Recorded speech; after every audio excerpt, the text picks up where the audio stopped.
neighborhood shows conform to a simple pattern. This is a puzzle. Once Mr. Rogers is comfortable, he often talks about things that he's brought.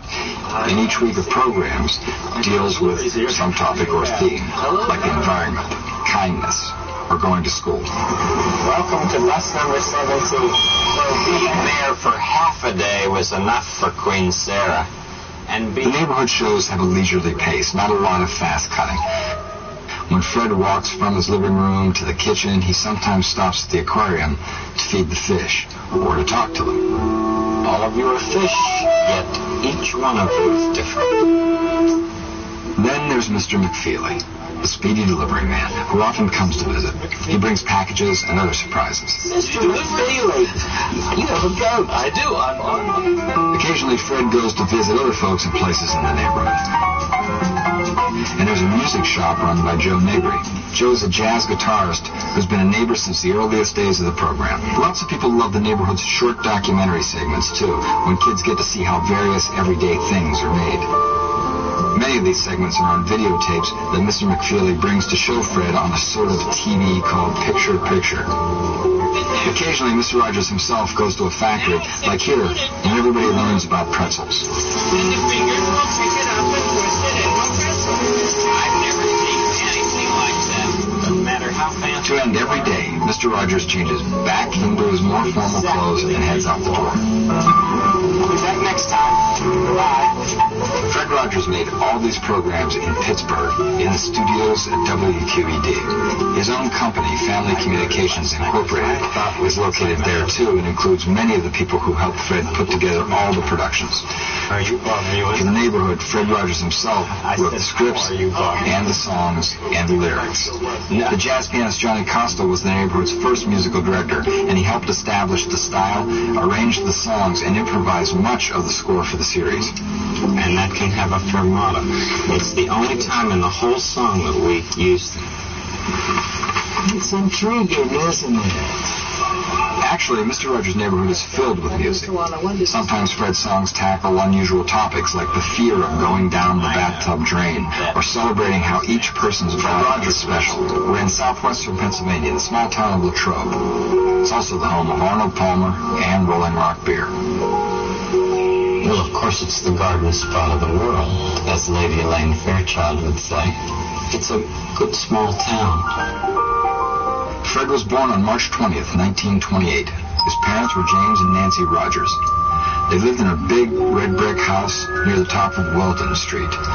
One night in 1993 on the Arsenio Hall show, Fred talked about some of his early memories. Yeah, when I was 3, this young man was just an early teenager, and his mother had died, and my mom and dad said, come live with us. And he turned out to be a real model for me. As a matter of fact, when I was in high school, he taught me how to fly. And right after that, he went to teach at Tuskegee Institute in Alabama and taught all the black flyers in the country to fly in the Second World War. His name was George Allen, and he's going to be 80 this year, and I really admire him. Yeah. So I had a black brother even then.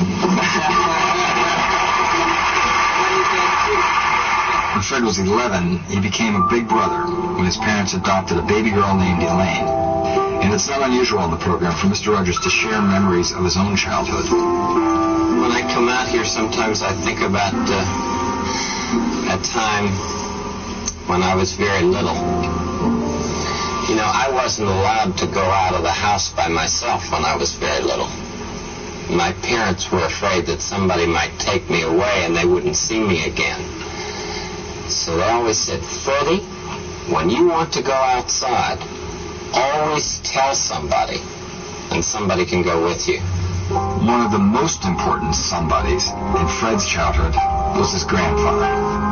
My grandfather played the violin, and I remember he would play this song. Play gypsy, dance gypsy, play while you may. Play gypsy, 'tis a lovely day. please him. And we called him Ding Dong. That was Mr. McFeely.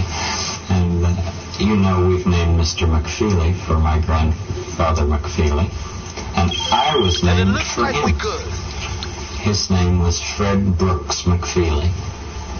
And my name is Fred McFeely Rogers. The middle part of which is speedy delivery. Music was a very important part of Fred's childhood. Music was my first language.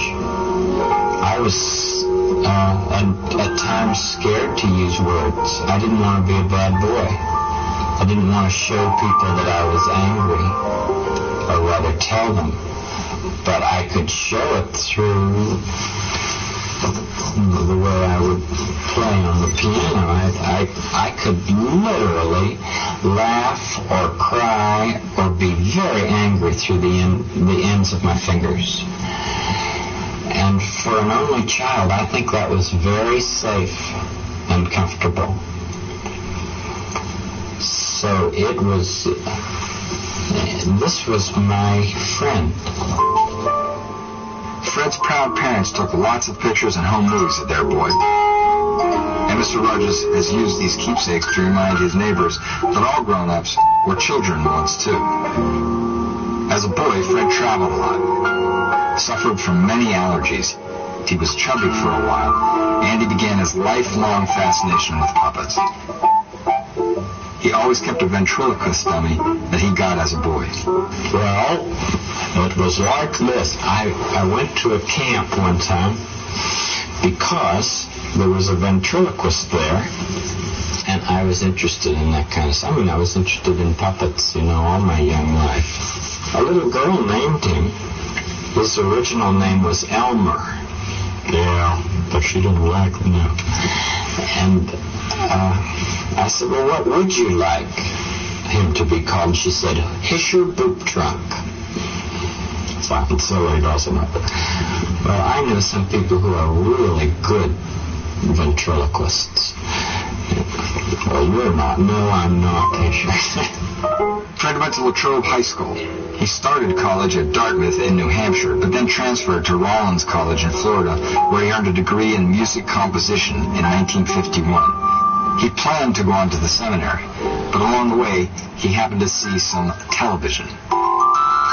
In July of 1952, Fred married Joanne Bird, whom he'd met at Rollins. The next year, they moved to Pittsburgh because Fred decided to help start America's first community-sponsored television station, WQED. During that early time, there was lots of preparation and lots of stuffing and folding papers to send out to people to ask for donations. And I thought, how different this is, not only from New York, but from NBC. Here we were, just a half dozen people trying to get this educational television station on the air. Fred worked with a perky young actress named Josie Carey. Together, they created the station's first regular program, The Children's Corner. The program was called simply Mr. Rogers, and for the first time, Fred was in front of the camera. My name is Mr. Rogers. I'm glad that you are here. You've made this day a special day by just your being. Mr. Rogers' program was a hit in Canada, but before long, Fred moved back to Pittsburgh, and by then, Fred and Joanne had 2 young sons. Hey, the red light. Everybody needs a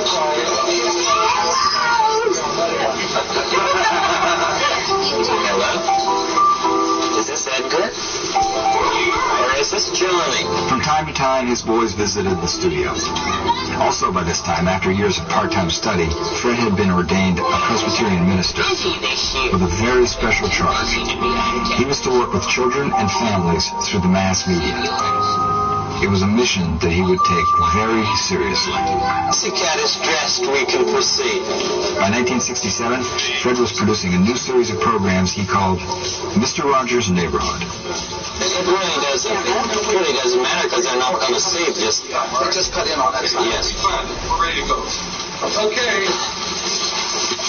Meow, meow, meow, meow. Wonderful, meow. We're in good shape now. Meow, meow. Like this. Meow, try. That's it. Hold Yeah. tight.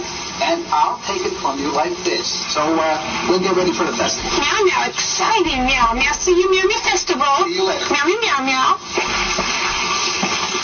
Is there any chance that we could have this in? As Fred worked on these new shows, he often talked with one of his teachers, the prominent child psychologist Dr. Margaret McFarland. One of their meetings was filmed for a documentary in the late 60s. Benincasa was just one of Fred's many creative collaborators who became loyal and long-lasting parts of the neighborhood. Fred gathered a sort of repertory troupe of actors and performers who appeared regularly on the show in both the realistic and the make-believe segments. Many of the cameramen and the technicians who worked on the show were part of the neighborhood for decades, too. They knew the program structure inside and out. And while they captured Fred and his world on videotape, they also had an ancient tradition of joking with Fred. All right. Okay. Are we having audio problems or something? What do we... Yeah. So Fred came to trust these people around him.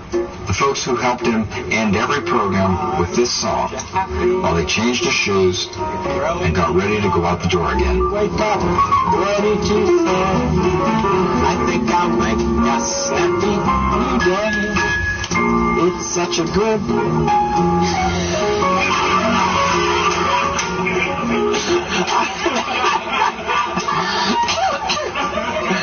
That's mine.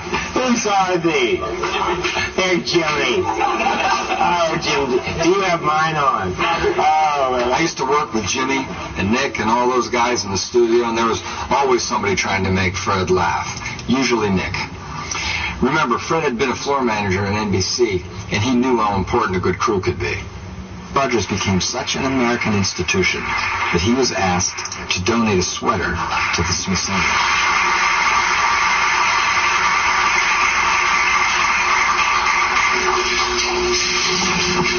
Sweaters were all made by my mother, and I'm very pleased today. Because Mr. Rogers and his neighborhood were so respected, it's not surprising that famous visitors dropped in, including many great artists. There is no question, Fred Rogers was an amazing and a creative person who continues to have a lasting effect on lots of people's lives. From the early days of Children's Corner through all his years on Mr. Rogers' Neighborhood, Fred helped kids see lots of what made life good. And he let all his young neighbors know that they were all special and that he liked you just the way you are. But the more you learn about Fred, the clearer it becomes. He was truly the special one. A really wonderful neighbor. I'm Michael Keaton. Thanks.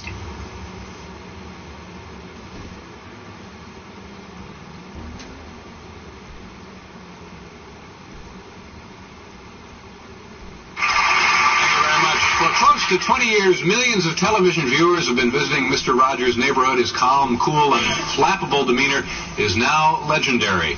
Take a look at this piece of videotape. See that? Looks a little like a teepee, doesn't it? Of course, a teepee is a real home for some people. Yeah.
Once more.